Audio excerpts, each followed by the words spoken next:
Here's a great trick in connecting the fretboard, and it really helps with playing lead lines, embellishments, or fills over chords, whether they are major or minor. Super easy to reference, super easy to find. There's only just a couple things you got to learn and memorize, and then you got it. And then you got to sort of just practice the techniques and make up your own licks. I was just practicing this in the key of C major. Okay, so C major is this.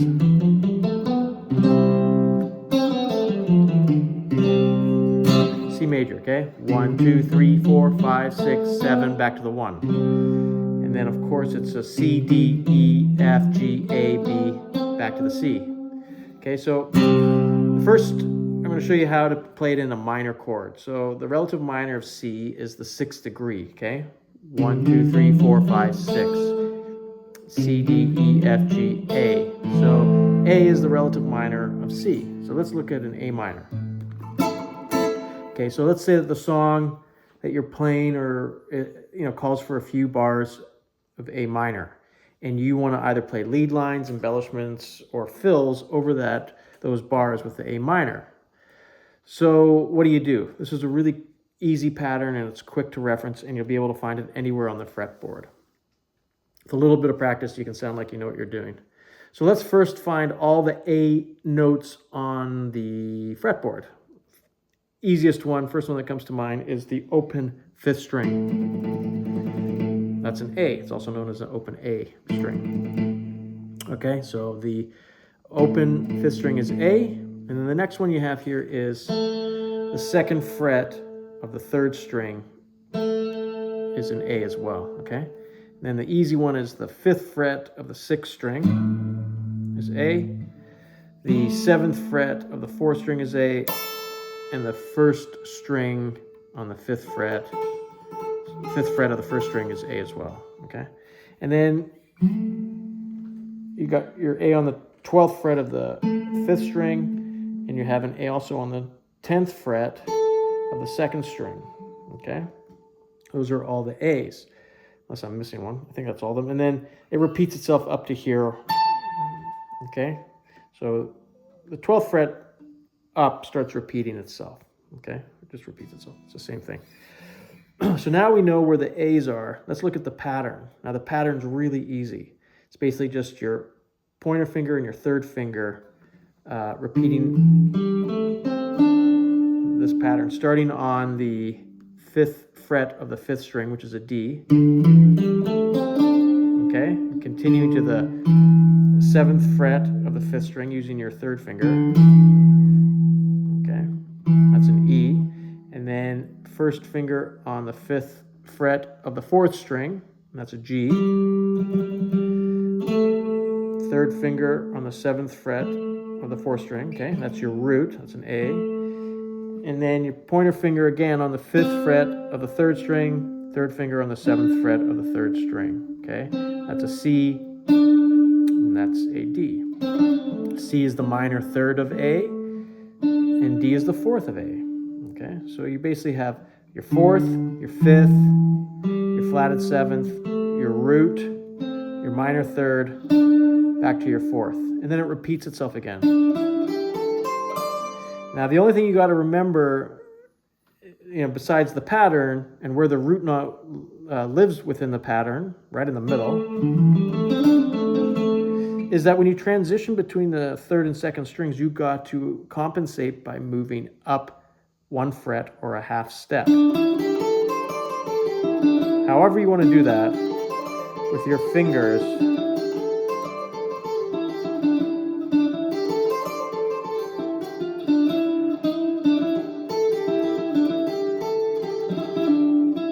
and then whatever's comfortable for you. I think I made a mistake there with one of my finger, but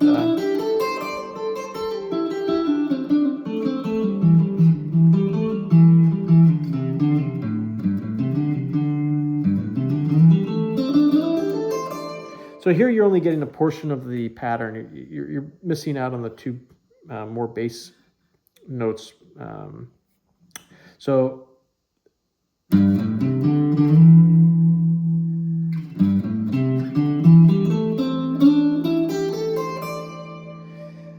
Okay, so let's just think about these 6 notes for now.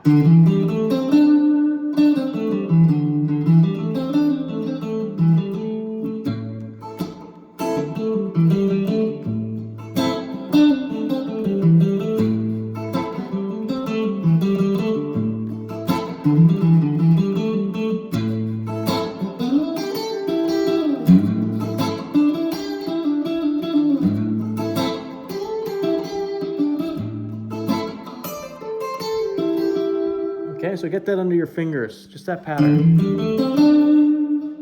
Okay, here's an A here.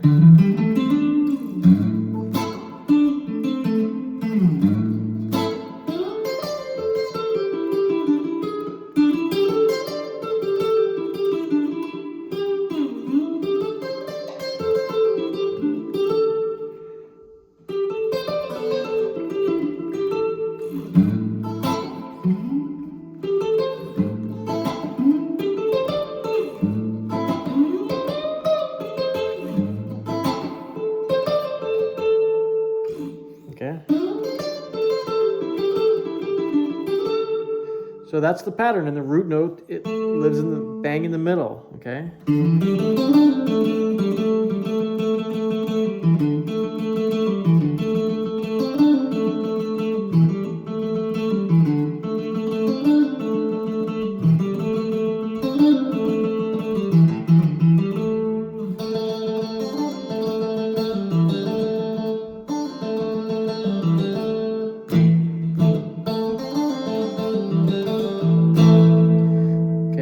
Same thing with another minor chord, or with any minor chord. So another minor chord in the key of C major is going to be the second, which is D.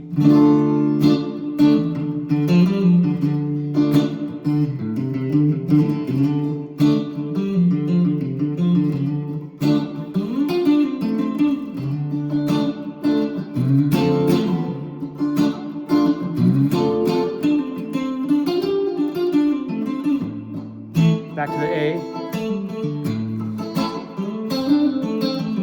back to the D,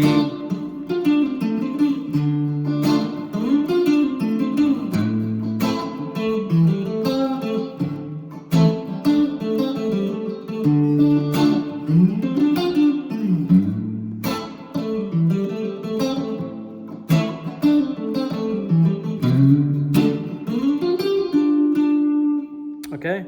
So with practice, you can get really fluid at that, transitioning and incorporating those notes from each relative chord. So.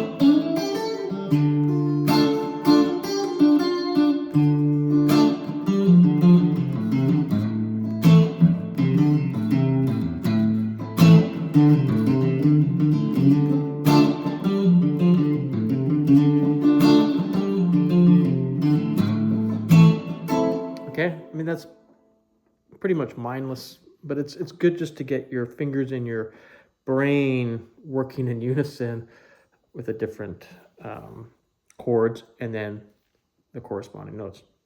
Now, if you're going to play over a major, then use the same pattern, but your root notes placement changes, okay?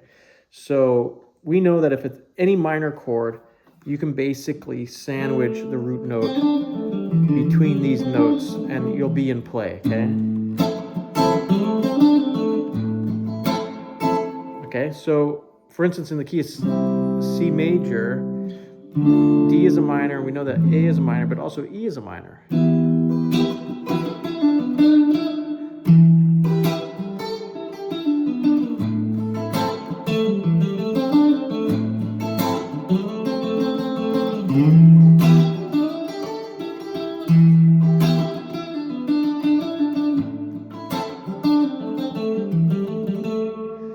Okay, now, but what if we land over a major chord?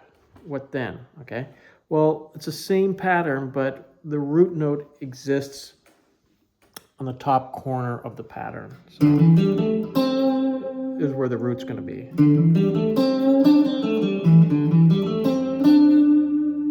Okay. So for instance, C major. Okay.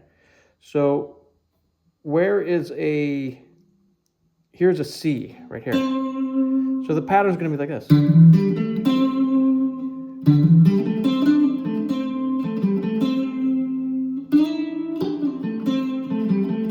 Remember, you can extend it, it starts repeating itself.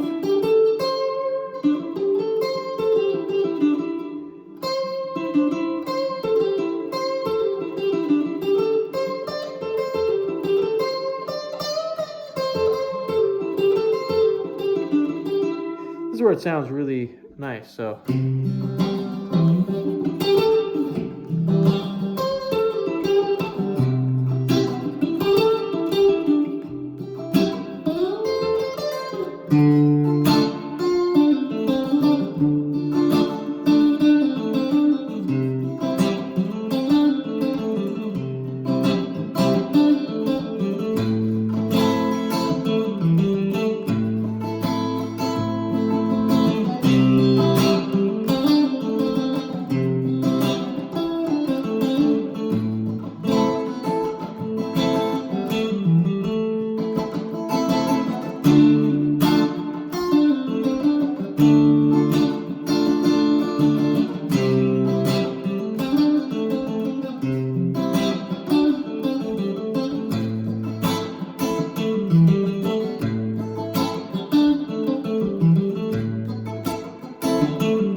Kind of screwed up there, but.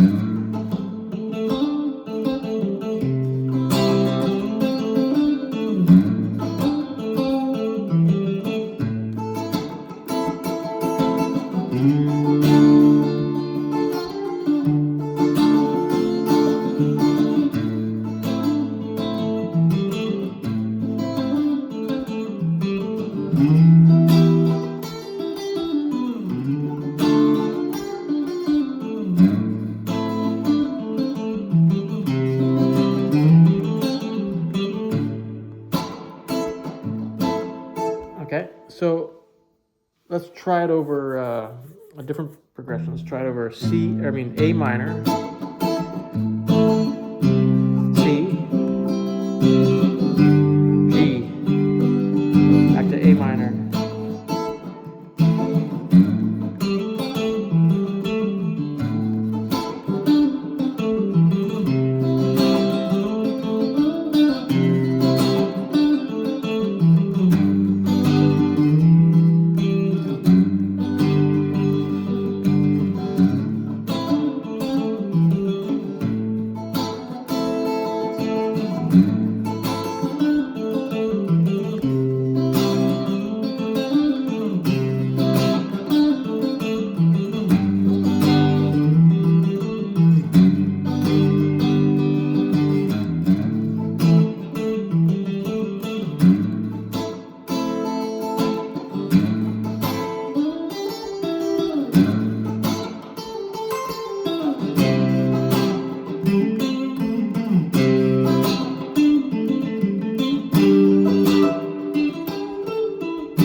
Okay, so practice that. Tell me what you think.